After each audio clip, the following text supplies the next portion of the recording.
हे चिर महान। महादेव वर्मा की कविता हिमालय से आज पढ़ेंगे और इस वर्ष हिमालय से यही कविता आपके पाठ्यक्रम में है। जैसा कि हम जानते हैं कि हिमालय को विभिन्न कवियों ने विभिन्न रूप में देखा।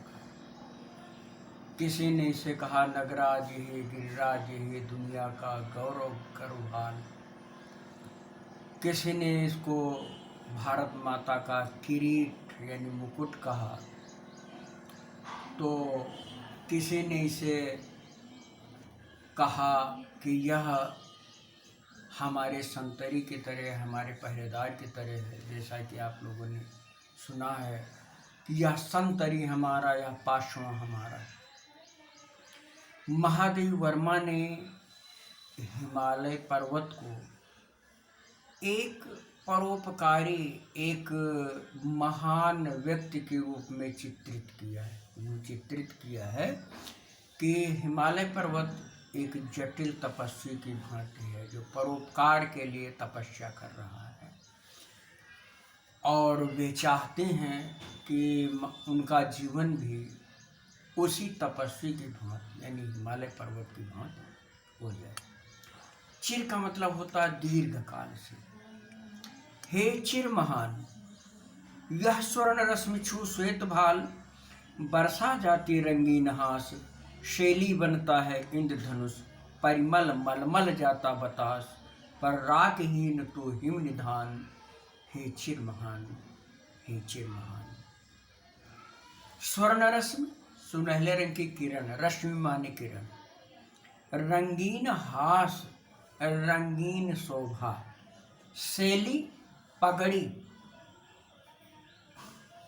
इंद्रधनुष जानते हैं 7 रंगों का बरसात में दिखता है, परिमल सुगंध, बतास हवा, हिमनिधान हिम के स्वामी यानी हिमालय पर्वत।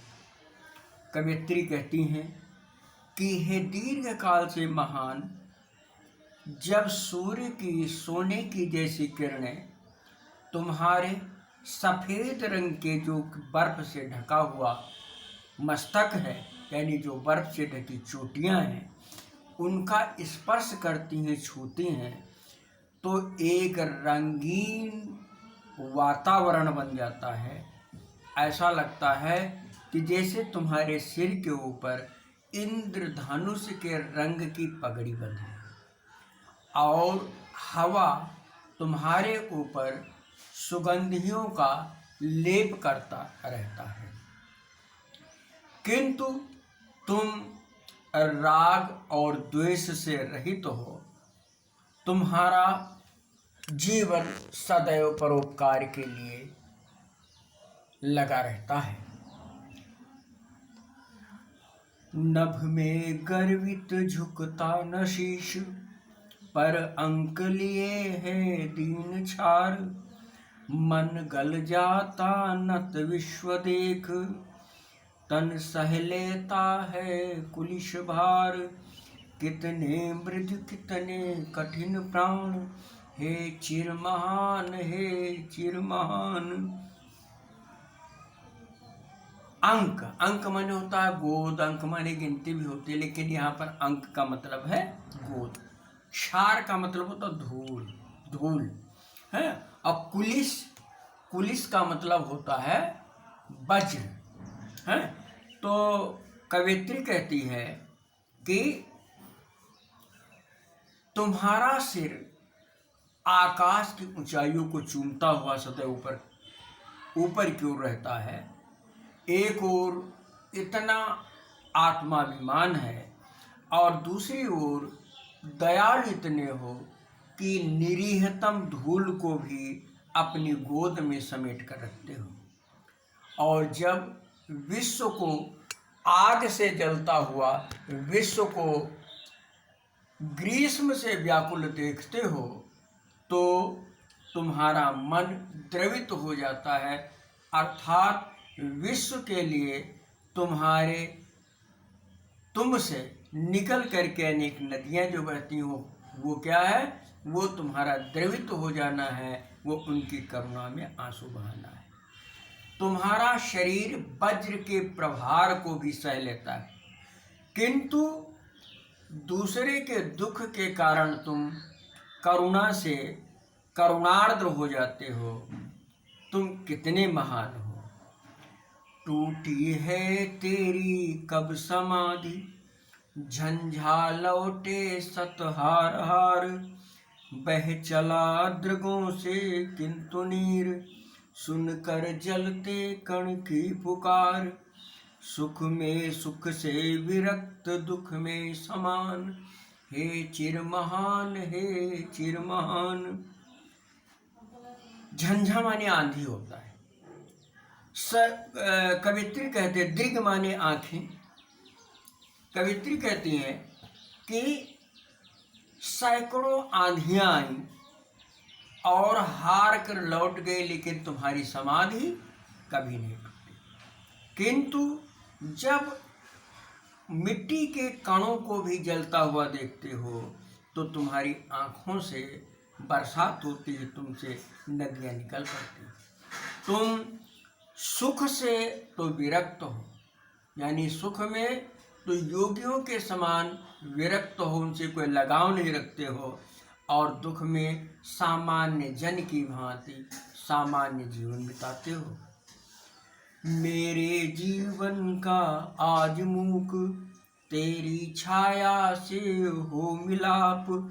तन तेरी साधकता छूले, मन ले करुणा के था नाप।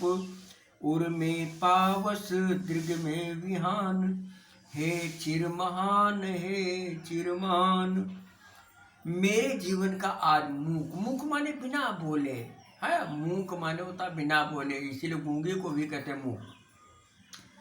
तेरी छाया से हो मिला, यानी बिना कुछ कहे सुने मेरा जीवन तुम्हारे समान हो जाए। मैं नहीं कहती हूँ कि मैं हिमालय के समान हूँ, वो कहती हैं कि बिना कुछ कहे सुने चुपचाप मैं चाहती हूँ कि मेरा जीवन तुम्हारे समान हो जाए। मेरा शरीर तुम्हारे समान साधना करने में सक्षम हो और मेरा मन तुम्हारे समान करुणार्द्र हो, दयालुता से भरा हो। मेरे हृदय में, उर माने हृदय, मेरे हृदय में वर्षा ऋतु, जैसे वर्षा ऋतु का काम है कि संपूर्ण लोक कल्याण के लिए ऊपर से पतित होना, गिरना, और दृग में विहान और आँखों में नई प्रकार की कल्पनाएं हों, यानी नए प्रकार का एक सवेरा हो, अर्थात एक सुखमय भविष्य के सपने हों। महादेव वर्मा ने यहाँ पर हिमालय का मानवीयकरण किया है, यानी हिमालय को एक तपस्वी के रूप में चित्रित किया है। और इसके बाद देखते हैं परिमल मल मल जाता बतास में अनुप्रास अलंकार है, और इस पूरी कविता में कोमलकांत पदावली का प्रयोग किया गया है। लाक्षणिक शब्दावली है और भाषा साहित्यिक खंडबोली है।